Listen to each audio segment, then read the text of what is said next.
As a reminder, my notion and my book of the fourth industrial revolution is that the innovations we are seeing today in terms of artificial intelligence, the Internet of Things, cloud computing, advanced robotics, and many others, together constitute a new phase in human development, on par or even exceeding previous industrial revolutions in scale and impact. COVID-19, if anything, has accelerated this ongoing industrial revolution. If COVID had happened even 10 years ago, we could not have imagined moving entire companies, schools, and government offices so fast online. Today, that is a reality.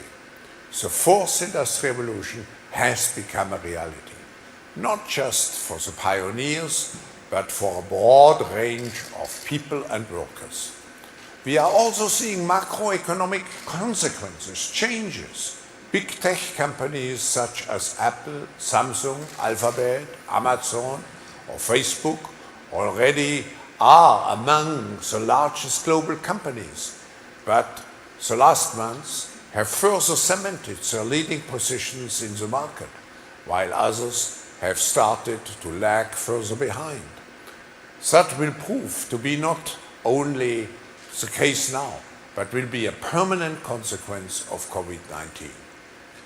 But these past few months have also shown that the fourth industrial revolution will not be beneficial to all unless we make conscious choices and investments to ensure that this is the case.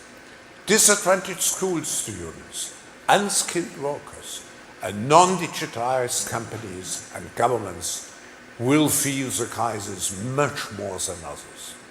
Moreover, both corporate and income inequality have worsened during the last months.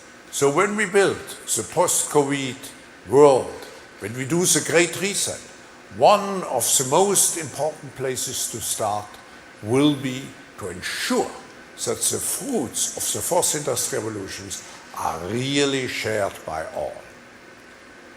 It starts with equitable investments, particularly in education and reskilling, and it also implies we come up with a new framework to regulate data ownership, intellectual property, and competition in the fourth industrial revolution.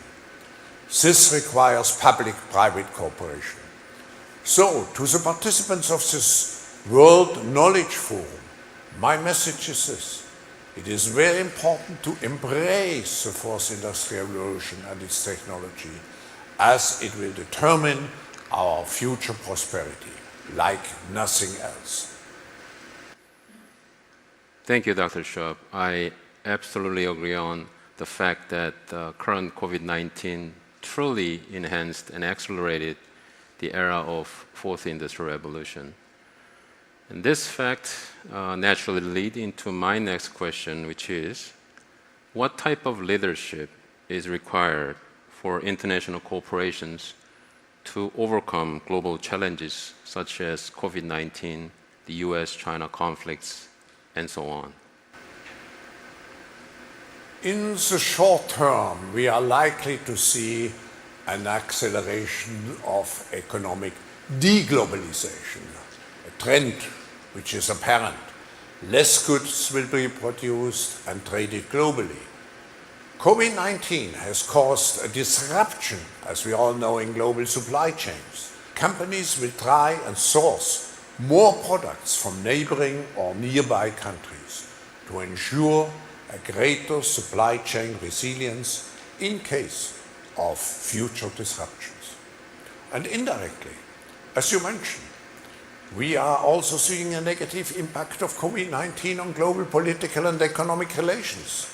COVID-19 has not been good for US-China relations, leading to a worsening of what we call the new Cold War. This will have long-term consequences on global economic cooperation, since companies will very often now emphasize resilience over costs.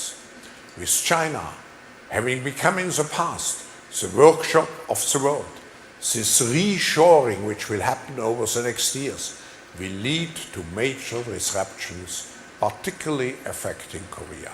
For Korea, the combination of the short-term and long-term trend means it will be more important than before to invest in relations, to invest in facilities in all parts of the world, including other parts of the emerging Asia, Europe, and the Americas. No company or country can rely on production only in one part of the world.